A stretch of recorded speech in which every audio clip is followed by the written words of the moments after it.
Investigating China's crazy experiment. Here we go. I have just arrived to the city that rewrote China's future.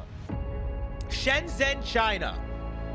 Do you guys remember when Speed went to China and he was showing off like some flying cars and the most advanced stuff ever known to man? That's when I realized that China is way more advanced than America.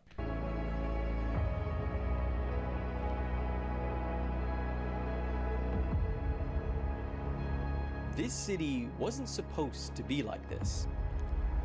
40 years ago, it was zoned off from the rest of China so they could run a dangerous experiment. But to the surprise of many, this experiment worked so well that in just 40 years, Shenzhen went from a small fishing village with a That's insane.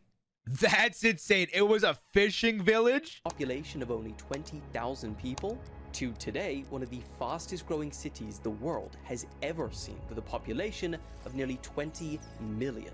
20,000 to 20 million. I want to visit China so bad. Specifically, I want to see what's in this video because I kind of want to visit Shenzhen as well.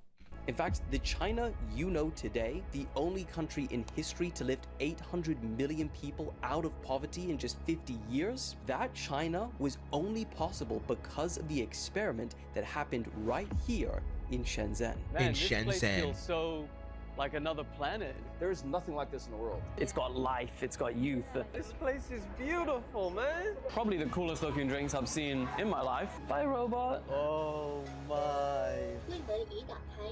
So the big question is, what was that experiment and why was it so damn successful? This place looks like some futuristic utopia, man. It doesn't look real. With the way the lights are shining, this looks like what New York wants to be perceived as.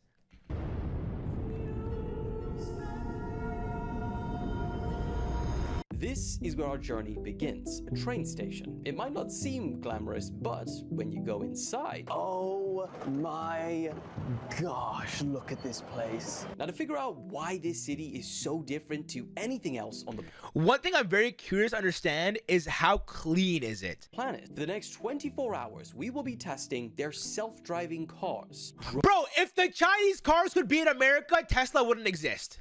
drone delivery system, infiltrating TikTok's parent company, ByteDance, and even speaking to a US citizen who chose China over America. And there's no better place to start than trying China's high-speed rail for the first time. Okay, so we have officially missed that train. However, there's another one around 40 minutes away. So we can actually relax for a second, get a coffee, explore This train station looks huge insane. place. There's even K Coffee. Alex, really zoom into that. That's KFC coffee. KFC coffee? What? Take me to China right now. Take me to Shenzhen, China right now. What the heck? I've never seen. Maybe we go get that. They got the 11 herbs and spices in there, apparently. All right. Well, yeah. Let's see you on the bullet train. That's a beautiful Fun and very fact, clean train station. China has the most high-speed rail in the world, and not just the most, 70% of all the world's high-speed rail is in China. And not just that, China has more high-speed rail than every other country in the world combined. Literally And that's most despite advanced starting country to in the build world, over bro. 50 years later than the likes of France, Japan, and Germany. Damn, look at that. I hate that we're so indoctrinated to believe that China is like a very underdeveloped country, man. Oh wow. Hello. Hello. First train for us. It's a whole like cabin. This is pretty much like business flight. You get your own cushion here. That comes Oh out. my God. You can, You can start sleep on the sleeping all train? way back. In fact, you can go fully laying down like this. Tell us the You get price. a whole snack Tell us the box with price. all sorts of amenities in here. You get a charger, a light. You got a TV screen over here. But basically, imagine if you ever even seen a business class flight. That's like first class. That's not even business This class. is basically a business class train. Wow, that's shocking. All of this, $30. $30? What? I'm moving to China, chat. So we're going to be going up to 350 kilometers per hour. That's 217 miles per hour. Wow. So for perspective, what would take a 2-hour drive to Shenzhen is taking 40 minutes on the train, and I know that this can go down to 30 minutes. For someone that Wow. lives in Europe, the efficiency, speed, and price of this way of traveling the country was pretty shocking. I couldn't stop thinking, how did China build more rail in 18 years than the distance of Earth's equator, and still make it affordable? That was hella quick. Just like that. That was crazy, wasn't it, bud? Man, I started falling asleep. I was loving life. Then they woke my ass up. And if we were shocked by the trains, the transport to the hotel was even crazier. All right, so we get off of a bullet train and we get to a DD-XL Lux. You've got ventilated seats, which my seat is being ventilated right now. All your controls here. Wow. And you can even get massaging. Here you have a little table. It always comes with water. We've got room in the back. Wow, that looks very comfortable. And for 4 people, for a 30-minute drive to the hotel, $8. Oh my. Dude, we're getting robbed out here. We're getting robbed in this country, chat. It was a fisherman village, a fishing village. And just like that, we have arrived. Here we are at our hotel, the St. Regis. So this, I thought, was the lobby, but no. The lobby is on the 96th floor. What? So isn't this one of the highest hotel lobbies in You have the to world? go to the 96th floor for the lobby? Wow. That seems a little inconvenient. What kind of lobby is that high up? That means all of the rooms are gonna have a really good view. Oh my Wow. God. Wow. Look how much concrete is there. That city looks insane, chat. Just think, 40 years ago, none of this existed. It was a small fishing village with a population of about 20,000 people. Now there's over 20 million people here. Holy smokes. Take a picture of me. What's the population of New York City, chat? That's horrible. Someone Google that? I always was like, oh, it'd be so cool if they just had a hollow bit in the middle, but it's so unnerving knowing you're stood up here. You can see all of that. Ugh. Okay, let's see what the room is like. Oh, I mean, first of all, the freaking view is insane. 9 Pretty million? much. I thought that this was the only part of the city, but you turn around and it goes even further back. 8.5. Damn. Small compared to this. This is fancy. Very small. Well, This half is the size. Real fancy. And the craziest part about all of this is that it wasn't even that expensive. This was like $200. That's not it's bad. Expensive, but like look at what you're staying in. Yeah, that's not bad Like at all. this, if you stayed in this in like London, because remember Shenzhen is like a major city. This is got more skyscrapers than New York. So if you were Yeah. staying in New York at a place like this, you're paying thousands. Exactly. Thousands compared This to is like the 200. It's Ritz. not expensive, But we don't bro. have time to hang around because the next location is to see one of the city's drone delivery hubs. We met up with Jackson and Charlie, who live in China and could show us the best spots of the city. Dude, I kind of want to move here just from looking at this video. KFCs I don't ever see. Does China I love the have KFCs. Yeah, it's one of the. I think it's the biggest like foreign-owned fast food chain. Really? Now, And I knew that fact. When we reacted to that one fast food video, I knew that fact. as if getting your takeout delivered by a drone wasn't cool enough, we decided to test it directly against a human trying to deliver the same order. On the menu were places like KFC and McDonald's, but we chose the famous ChaGT. We placed our drone order on one phone, our human order on another, and let the games begin. The oolong tea. 4 of you guys want the same thing. Yeah. That's so cool. They boring, have very drone shitty. delivery, bro, for They're food. prepping it. It's gonna arrive hopefully within the next 30 minutes. if we're Okay, so early. now we've just ordered the drone, and at the same time, we're going to be ordering one on a bike to see which one gets here first. Let's see if the future is really what it's stacked up to be. Now, China doesn't mess around when it comes to drones. In fact, Chinese companies alone control 90% of the world's commercial drone market. And Shenzhen is China's drone capital. It's becoming a real-world testing ground for what China calls a low-altitude economy, with over 20,000 drone parcel deliveries per day. They even use these drones for law enforcement here. Bruh. Everything is ready to be loaded onto the drone. That's the top one. And then on the human side, the driver is only now going to pick up the order. Okay, it's So still maybe 44 it's a lot minutes. quicker with the Still humans pretty because they're long. Loaded on there, and it's a little bit more of a complicated process with the drone. But so far, the drone looks like it's going to be faster. But we were not expecting by how much. Out of nowhere, the drone has won. No way. What the hell? Man, I really wanted the humans to pull through, and now it's starting a timer for how long it's gonna take a human to arrive. Do these drones only come to these special drone delivery stations, or can they drone deliver to your house? Bye-bye, Damn thank you. You really didn't hang around. All right, so the last 4 digits of my phone number, So that authenticates everything, I guess. approximately 15 seconds. It's gonna drop down. God, yeah, because they have to be really stable with it, because they can't just drop it and everything flies out. Yeah, and we ordered drinks, which Yeah. is pretty Let's see if... risky. Oh my. 进门已打开，请尽快取出餐箱。 Now, the big question is, will the drinks be cold and will they be spilt? Let's have a look. They have a little Velcro tab here. Whoa. I'm assuming you have to return the box, right? Just like that, you have our drinks. And then what's even cooler before I go into here, this is you fold it up again as it gives you And you return instructions it. here. Okay. And you place it back in here for it to be used again.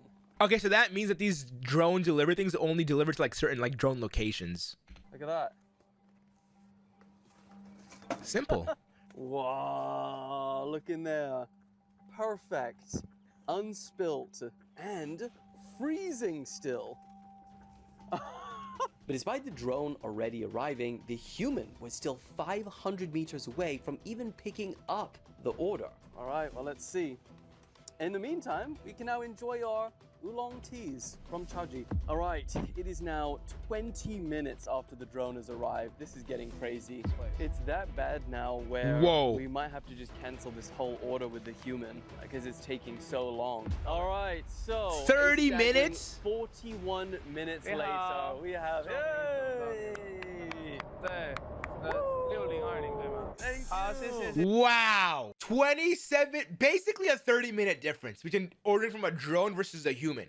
谢谢。谢谢. Okay, a staggering 42 minutes late. That is robot versus human, so the first point goes to the robot. Shenzhen is home to a staggering 1,700 drone companies, but there is one that rules them all. We are heading to DJI's headquarters. This DJI! one company alone holds 70% of the world's civilian drone market. And I didn't know DJI was a Chinese company. I had no idea. I use so many DJI products. it has one of the most insane DJI, please sponsor me, please. headquarters I have ever seen in my life. They got a bridge across buildings? Oh my god. Yo, what?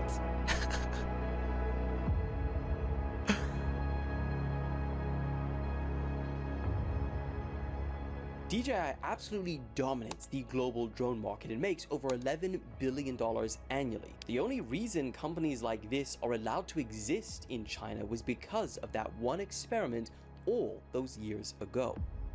You see, China wanted to experiment with something that went against everything communism stood for: free markets, foreign investment, private companies. But they were terrified of what it might do to their system. So rather than roll it out across the entire country, they isolated it to one city. Shenzhen became a special economic zone, which in other words was China's controlled experiment in capitalism. If it worked here, they'd scale it. If it failed, they could contain it. But DJI isn't the only major company in this city. Interesting. So we decided to go and visit one that has changed the world forever. TikTok's ByteDance. parent company, ByteDance. You're telling me I wouldn't be a TikToker with 1 million followers if it wasn't for Shenzhen, China? Holy. Now, because of how sensitive and proprietary this company's data is, we have to be very careful about filming. And so while I can't show you a lot of the footage that we got, what I can say is that the work culture in China shocked me. It feels almost as if people live here and never leave work. Charlie explained about the grueling 12 to 16-hour shifts that a lot of people do here on a weekly basis. You've got people who come here and they work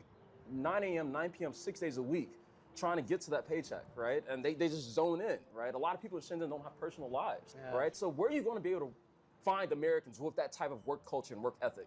After leaving ByteDance, there was one last thing to do before we wrapped for the first day. Have an interview with state-controlled media. Now, normally, I would immediately turn something like this down. I wasn't gonna do it, but then I thought this would be once in a lifetime experience. But I'm thinking how interesting and how rare of an opportunity it would be for someone who reports the news like myself to see the questions they would have to ask me, and even more importantly, the questions they wouldn't. Now, while the interviewer is extremely nice and a very friendly human, there are some initial problems with her bosses regarding her being allowed in our footage. But after some discussions, we're able to clear it up and we can film her as well. Even the food in Shenzhen is in the future. Bro, it's not even on like a train. It's moving through magnets. How is it moving? Why they gotta be so extra with it though? That's so sick. Oh, it's like coconut milk.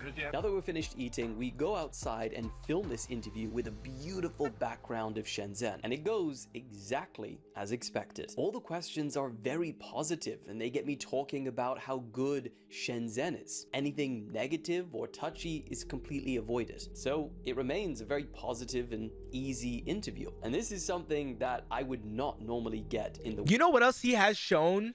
Like everything I've seen from this footage so far, the city looks extremely clean, like nothing dirty. West at all, and I guess there's a good and a bad side to that. I'm so happy to speak with you. Of course. Thank you very much. Welcome to Shenzen. Thank you very much.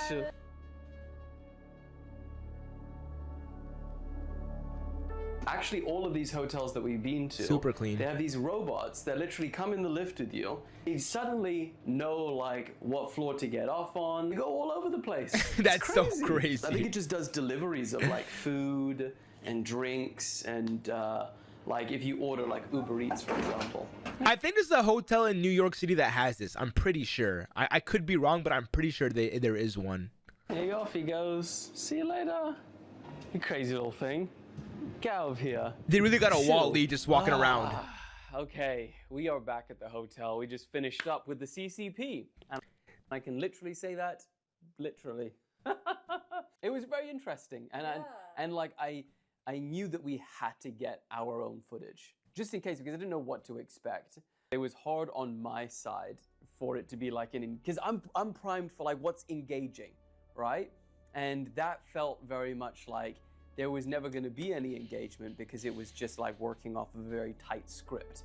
And so it reminded me how lucky it is that I get to do what I do and I am not that, you know? I think that there's always going to be a debate, okay, well, what's the pros and cons of living in China? For me and my work, it does not exist here. I wish he highlighted more of like the American dude who moved to China and like why he moved to China.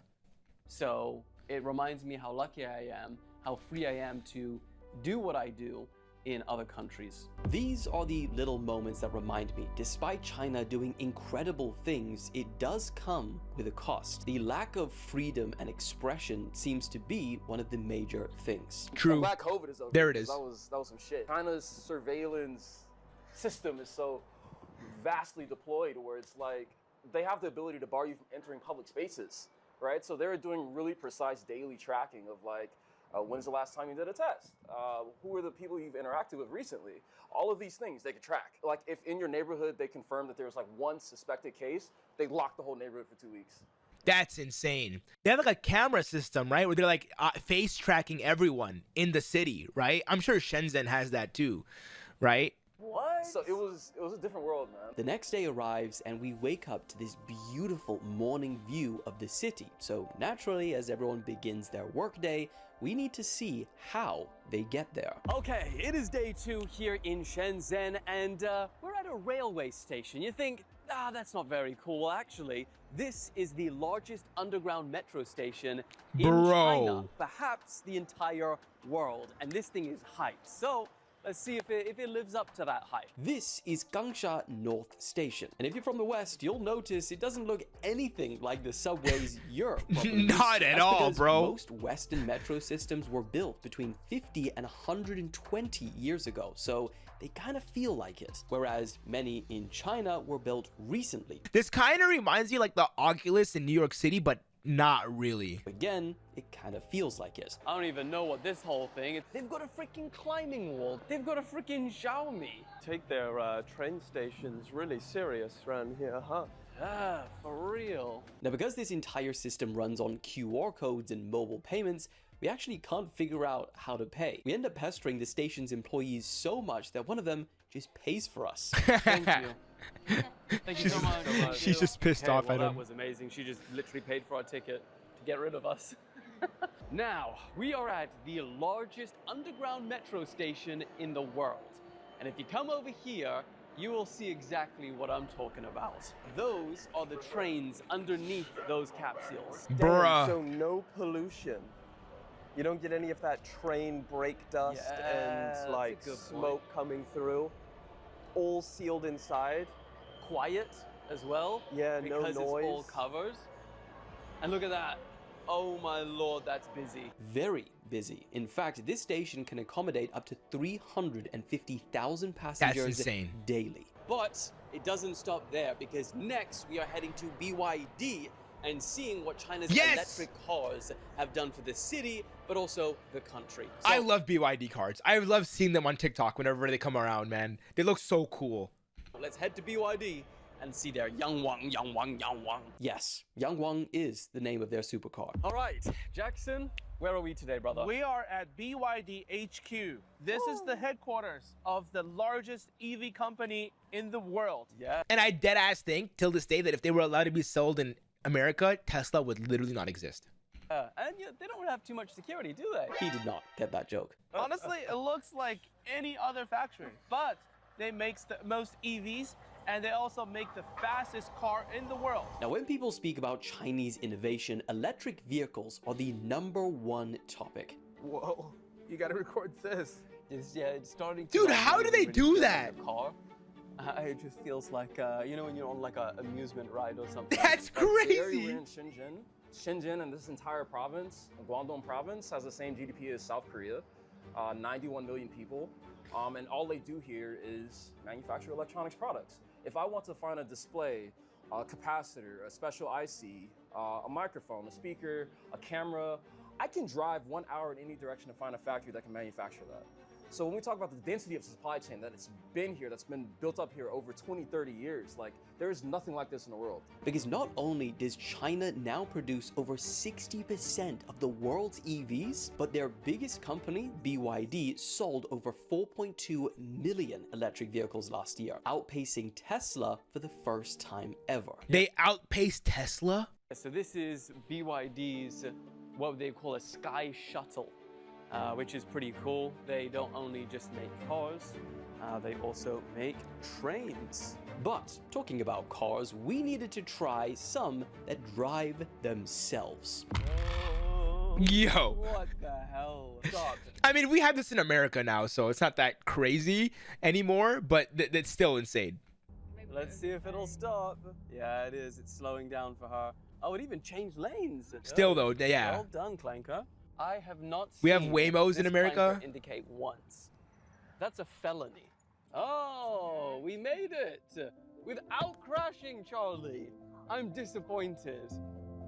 Now, as we pack up and say our goodbyes, my final reflections on this city are a lot like They didn't show us the super fast cars, man. I really wanted to see more of the BYD cars. how China approaches manufacturing. The experiment that made this city so successful wasn't originally theirs. They simply took the parts of Western capitalism that drive innovation and competition and then grafted them onto a communist system that could build infrastructure at a speed no democracy has been able to do so far. But I also leave with the acknowledgement that that doesn't come without a price. This city would be perfect for introverts. Yeah, it would be perfect for introverts, like me, basically. Porting freely on news is not a job I will be able to do in this system. And for that reason, China is a place where I enjoy visiting, but I could never stay. I think in the West, we've spent— That's a good point. The freedom of speech there is like a big factor. That's one thing that America is like always successful at. You can say whatever you want in America, but in China, like a news channel like him, he would not be able to work there, man. Granted, you have any opinion against the government in China, it's raps. a long time assuming we had nothing to learn from China, but I'm not sure that's still the case. The best ideas don't belong to any one country, and the sooner we're willing to learn from each other, regardless of who we are or how we're governed, extraordinary things can happen. Is it worth sacrificing your freedom to be in a super cool, awesome, futuristic city? That's for you to decide, chat. W video, that was fire.